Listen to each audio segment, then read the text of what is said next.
नमस्कार। आज मैं आपको इंद्र के वरदान और राजा उपरिचर वसु के पतन की कहानी सुनाऊंगा। महाभारत की विशाल गाथाओं में अनेक ऐसे प्रसंग छिपे हैं जो मात्र कहानियां नहीं बल्कि जीवन के गूढ़तम रहस्यों, नैतिक दुविधाओं और कर्मफल के सिद्धांतों को उद्घाटित करते हैं। ऐसे ही एक गहन आख्यान है चेदी देश के पुण्य आत्मा राजा उपरिचर वसु का, जिनकी कथा धर्म, आसक्ति और अंततः सत्य से विमुख होने के परिणामों का एक चिरस्थायी सबक है। यह कहानी हमें एक धर्मात्मा शासक के उत्थान, एक सूक्ष्म मोह में उसके फंसने और अंततः सत्य के बलिदान के कारण उसके विनाशकारी पतन को दर्शाती है।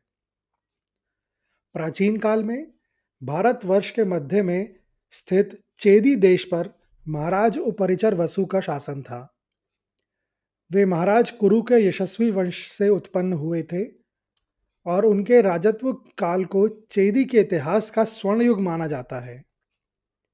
उनकी प्रजा उन्हें देवतुल्य मानती थी क्योंकि राजा का प्रत्येक कार्य धर्म, न्याय और प्रजाहित से प्रेरित होता था। उनके राज्य में कोई दुखिया, निर्धन या असंतुष्ट नहीं था। राजा उपरिचर वसु केवल एक कुशल प्रशासक ही नहीं, बल्कि एक परम ज्ञानी और तपस्वी आत्मा भी थे। वे अष्टांग योग के ज्ञाता थे और इंद्रिय संयम, वैराग्य तथा ईश्वरीय चिंतन में उनकी गहरी निष्ठा थी। वे व्यक्तिगत रूप से भी धर्म के 10 लक्षणों धैर्य, क्षमा, आत्म नियंत्रण, पवित्रता, इंद्रियों पर संयम, बुद्धि, विद्या, सत्यनिष्ठा, क्रोध से मुक्ति और अहिंसा का कठोरता से पालन करते थे। उनकी यह विलक्षण धार्मिकता, निस्वार्थ सेवा और सतत तपस्या इतनी प्रबल थी कि इसकी सुगंध तीनों लोकों पृथ्वी, पाताल और स्वर्ग तक पहुंची। यहाँ तक कि देवों के अधिपति देवराज इंद्र भी उनकी तपस्या और धर्मपरायणता से अत्यंत प्रभावित हुए। इंद्र ने स्वयं राजा वसु से प्रसन्न होकर उन्हें दर्शन दिए और कई दुर्लभ अलौकिक उपहार प्रदान किए जो उनकी अद्वितीय स्थिति को दर्शाते थे। जैसे कि इंद्र सोना विमान, यह इंद्र द्वारा प्रदत्त सबसे महत्वपूर्ण उपहार था। यह कोई साधारण विमान नहीं था, बल्कि स्फटिक यानी कि क्रिस्टल से निर्मित एक अत्यंत भव्य और चमकदार आकाशगामी नगर था। यह राजा की इच्छा मात्र से कहीं भी विचरण कर सकता था और अपनी भव्यता से देखने वालों को मंत्रमुग्ध कर देता था। इसी विमान में बैठकर राजा पृथ्वी और स्वर्ग के बीच सहजता से विचरण करते थे। इसीलिए उन्हें उपरिचर कहा जाने लगा, जिसका शाब्दिक अर्थ है जो ऊपर आकाश में विचरण करता हो। यह विमान उनकी शक्ति और देवताओं के साथ उनके सीधे संबंध का प्रतीक था। दूसरा उपहार था अव्यय माला। इंद्र ने उन्हें यह ऐसी दिव्य माला भेंट की जो कभी मुरझाती नहीं थी, हमेशा ताजी और सुगंधित रहती थी। इसके साथ ही इंद्र ने यह वरदान भी दिया था कि जब तक राजा इस माला को धारण करेंगे, कोई भी शत्रु या अस्त्र उन्हें युद्ध में कभी घायल नहीं कर पाएगा। यह माला उनकी सुरक्षा और विजय का प्रतीक था। और तीसरा उपहार वेणुदंड। उन्हें एक पवित्र वेणुदंड भी मिला, जिसे धर्म की रक्षा और दुष्ट शक्तियों के दमन के प्रतीक के रूप में माना जाता था। यह दंड उनके न्यायप्रिय शासन और धर्म के प्रति उनकी निष्ठा का परिचायक था। इन दिव्य वरदानों से सुसज्जित होकर राजा उपरिचर वसु ने अपने राज्य का संचालन जारी रखा। वे राजसी कर्तव्यों का निर्वहन करते हुए भी अपनी आध्यात्मिक साधना में लीन रहते थे और उनका जीवन धर्म व वैभव का एक अनुपम संगम था। राजा उपरिचर वसु की धार्मिकता का एक अत्यंत महत्वपूर्ण पहलू उनकी यज्ञ पद्धति थी। उस समय वैदिक परंपरा में देवताओं को प्रसन्न करने के लिए विभिन्न प्रकार के यज्ञ किए जाते थे, जिनमें पशु बलि यानी कि हिंसक यज्ञ का प्रचलन भी था। परंतु राजा वसु का हृदय समस्त प्राणियों के प्रति करुणा से भरा था। वे सभी जीवों में परमात्मा का अंश देखते थे और अहिंसा को परम धर्म मानते थे। इसीलिए उन्होंने अपने यज्ञ परंपरा में एक अनूठा परिवर्तन किया। वे कभी भी अपने यज्ञों में किसी भी पशु की बलि नहीं देते थे। इसकी बजाय वे पृथ्वी से प्राप्त पवित्र अनाज जैसे चावल, जौ इत्यादि, फल, फूल, घी और विभिन्न औषधीय वनस्पतियों की ही आहुतियां देते थे। उनकी यह यज्ञ पद्धति शुद्ध, सात्विक और पूर्णतः अहिंसक थी। उनका दृढ़ विश्वास था कि देवताओं को प्रसन्न करने के लिए रत्पात की आवश्यकता नहीं है, बल्कि शुद्ध भाव, निस्वार्थ भक्ति और प्रकृति से प्राप्त सात्विक पदार्थ ही पर्याप्त हैं। उनका मानना था कि इन अहिंसक यज्ञों से उत्पन्न हुई सुगंध और ऊर्जा भी उतनी ही शक्तिशाली और फलदायी होती है, जितनी कि कथित हिंसक यज्ञों से। उनकी इस अनूठी अहिंसक यज्ञ पद्धति से देवगण, विशेषकर इंद्र, अत्यंत प्रसन्न रहते थे। उनकी यज्ञ वेदी से उठने वाला धुआं और मंत्रों की ध्वनि स्वर्ग लोक तक पहुंचती थी, जिससे देवताओं को पोषण और प्रसन्नता मिलती थी। यही कारण था कि इंद्र ने उन्हें इतने अनमोल उपहार दिए थे, क्योंकि राजा वसु की यह प्रथा इंद्र के अपने अहिंसक स्वभाव से मेल खाती थी। कथा में यह भी उल्लेख है कि एक बार देवराज इंद्र ने स्वयं एक दिव्य सूअर का रूप धारण कर राजा की इस विदिष्ट यज्ञ पद्धति की परीक्षा ली। सूअर ने राजा के यज्ञ स्थल को नष्ट करना शुरू कर दिया, जिससे राजा के सैनिक उसे रोकने आए। तब सूअर ने अपना दिव्य रूप प्रकट किया और राजा की अहिंसक यज्ञ परंपरा की प्रशंसा की। इस घटना ने उपरिचर वसु की धार्मिकता और अद्वितीय यज्ञ प्रथाओं को और भी प्रमाणित किया। समय के साथ ऋषि मुनियों के बीच एक गहरा और जटिल दार्शनिक विवाद छिड़ गया। यह विवाद यज्ञों में पशु बलि की आवश्यकता और श्रेष्ठता को लेकर था। यह केवल एक धार्मिक प्रथा का सवाल नहीं था, बल्कि धर्म की मूल व्याख्या और अहिंसा के सिद्धांत पर एक गहन वैचारिक मतभेद था। बृहस्पति, जो कि देवताओं के गुरु थे, व उनके जैसे कुछ परम ज्ञानी ऋषियों का मत था कि वैदिक संहिताओं में वर्णित कुछ विशेष यज्ञों जैसे कि ज्योतिषोत्तम, अग्निहोत्रोत्तम में पशु बलि अनिवार्य है। उनका तर्क था कि वेदों के विभिन्न मंत्रों का पाठ और बलि के माध्यम से ही देवताओं को पूर्णतः प्रसन्न किया जा सकता है और उनसे विशेष सिद्धियां या वरदान प्राप्त किए जा सकते हैं, जो केवल अनाज या धृत से संभव नहीं है। उनके अनुसार यह प्रकृति का नियम है कि जीवन के लिए बलिदान आवश्यक है और यह मोक्ष प्राप्ति का एक विशिष्ट मार्ग भी हो सकता है। वहीं अंगिरा और अन्य तपस्वी ऋषियों, जो राजा उपरिचर वसु के समान अहिंसा के समर्थक थे, उनका मत था कि पशु बलि अनावश्यक और क्रूर है। उनका तर्क था कि वेद का मूल सार अहिंसा है और यज्ञ का उद्देश्य आत्मा की शुद्धि है, ना कि किसी निर्दोष प्राणी की हत्या। उनके अनुसार शुद्ध भाव, तपस्या और वनस्पतिजन्य आहुतियां भी उतनी ही शक्तिशाली और फलदायी होती हैं और यह विधि अधिक सात्विक और धर्म सम्मत है। यह विवाद इतना गहरा और तार्किक हो गया कि कोई भी ऋषि समूह दूसरे को संतुष्ट नहीं कर पा रहा था। अंततः उन्होंने एक ऐसे व्यक्ति से निर्णय लेने का फैसला किया जो सभी पक्षों को स्वीकार्य हो और जिसकी धार्मिकता तथा देवताओं से निकटता पर कोई संदेह ना हो। उनकी दृष्टि राजा उपरिचर वसु पर पड़ी।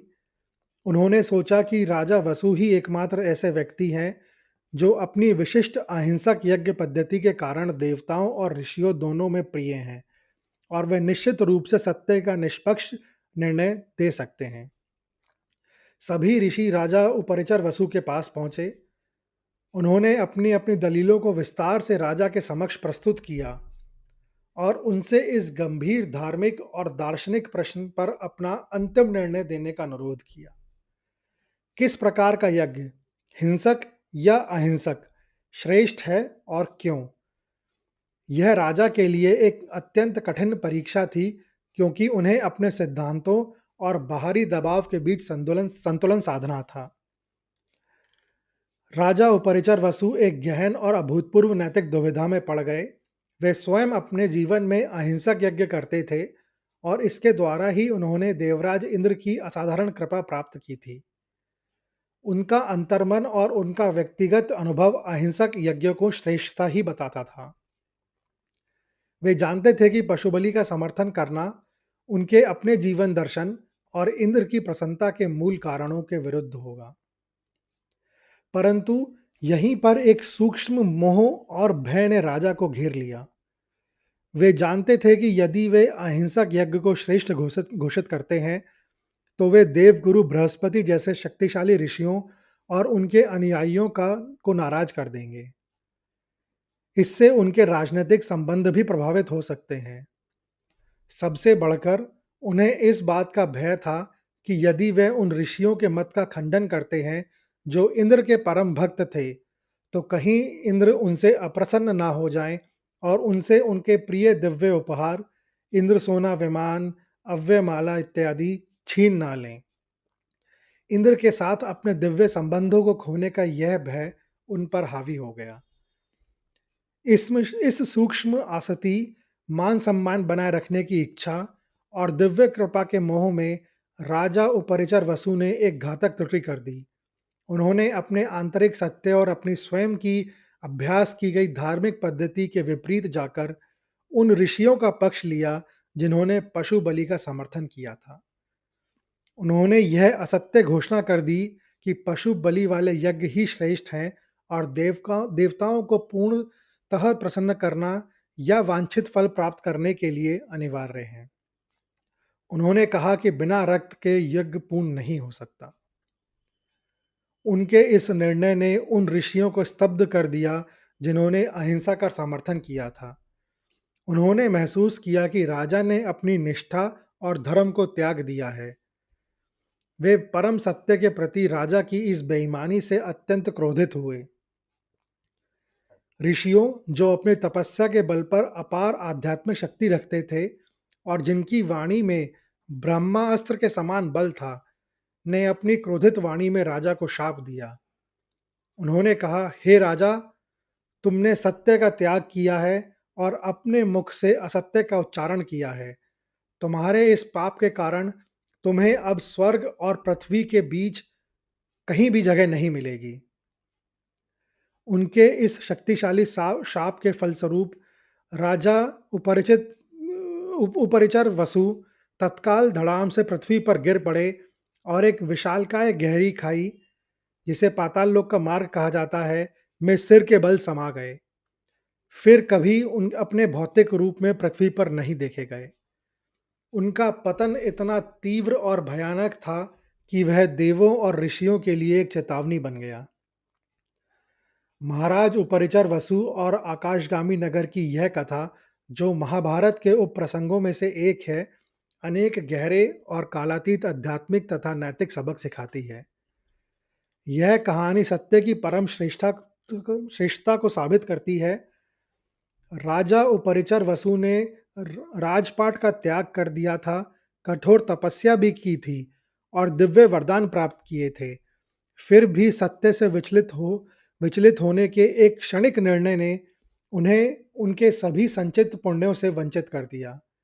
यह सिखाता है कि किसी भी प्रकार का भौतिक लाभ, प्रतिष्ठा या यहाँ तक कि दिव्य कृपा भी सत्य के बलिदान की कीमत पर स्वीकार्य नहीं है। सत्य ही परम धर्म है। राजा का पतन केवल भौतिक मोह के कारण नहीं था, बल्कि इंद्र की कृपा खोने के भय और अपनी प्रतिष्ठा व दिव्य संबंधों को बनाए रखने की आसक्ति के कारण था।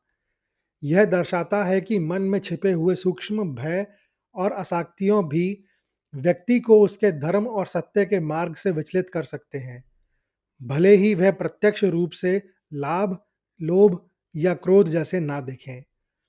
यह कथा कर्म के सिद्धांतों को अत्यंत प्रभावी ढंग से दर्शाती है।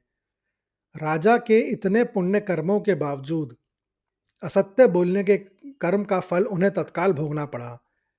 यह सिद्ध करता है कि कर्म का नियम अटल है और किसी भी कर्म का परिणाम अवश्यंभावी होता है, चाहे वह कितना भी शक्तिशाली व्यक्ति क्यों ना हो। यह कहानी प्रबुद्ध ऋषि की तपस्या जनित आध्यात्मिक शक्ति का भी उजागर करती है। वे धर्म और सत्य की रक्षा के लिए अपनी तपस्या के बल पर किसी को भी दंडित करने में सक्षम थे।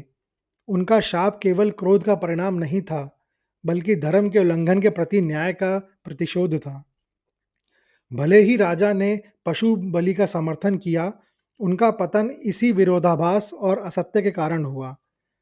यह अप्रत्यक्ष रूप से अहिंसा के सिद्धांत की पुष्टि करता है, जिसे स्वयं इंद्र ने भी सराहा था और जिस पर राजा का अपना जीवन आधारित था। उनकी धार्मिकता का मूल कारण ही अहिंसा था और जब उन्होंने इसका खंडन किया, तो उनका पतन हो गया। यह कहानी शासकों और नेतृत्वकर्ताओं के लिए एक महत्वपूर्ण सबक है। दबाव में या व्यक्तिगत लाभ के लिए भी सत्य और सिद्धांतों से समझौता करना न केवल व्यक्तिगत पतन का कारण बनता है, बल्कि समाज में भी गलत संदेश देता है। यह कथा हमें सिखाती है कि जीवन के हर मोड़ पर, विशेषकर जब नैतिक दुविधाएं सामने होती हैं, तो हमें अपने आंतरिक सत्य और धर्म के सिद्धांतों के प्रति अडिग रहना चाहिए, चाहे इसके लिए कितनी भी बड़ी कीमत क्यों न चुकानी पड़े। क्षणिक लाभ, भय या मोह के लिए सिद्धांतों से समझौता करना अंततः विनाशकारी सिद्ध हो सकता है। यह कहानी सुनने के लिए धन्यवाद। अगर आपको यह कहानी अच्छी लगी हो, तो कृपया इस वीडियो को ज़्यादा से ज़्यादा लोगों के साथ शेयर करें, लाइक करें व चैनल को सब्सक्राइब करें। कमेंट्स बॉक्स में लिखें, जय श्री राम।